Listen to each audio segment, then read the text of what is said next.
各位，我哋今日影呢套樓啦，真係冇得講啊！複式樓嚟嘅，然後50平方，做咗1房1廳，價頭咧先嘅70幾萬。業主呢邊咧好信心買樓啊，鎖匙都俾埋我啦。然後我哋招邊環境去睇下，佢商場都好近嘅。呢套樓咧，我哋從呢個蓮塘地鐵站行過去先200米，我哋而家行下睇有幾耐咯。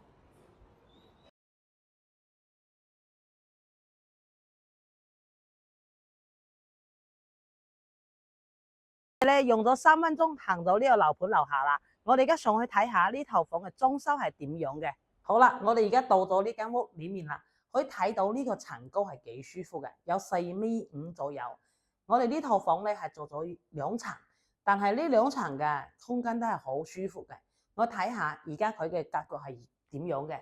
我哋呢套樓咧，1樓咧係做咗一個廚房，仲有一個洗手間哦，可以睇到。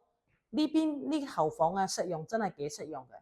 包括我哋廁所啦，都仲做咗好有儀式感。上個廁所都有步步高升嘅意思。然後呢個挑高咧都係好舒服嘅。我哋睇下2樓係點樣。OK， 2樓呢邊咧係挑高係2.3米，所以咧整個2樓咧空間感係唔錯噶啦。呢套樓啊，最緊要佢嘅位置真係幾好，同大家介紹呢度啦。如果你對呢套樓有興趣嘅話，可以點我嘅頻道，威我咯，拜拜。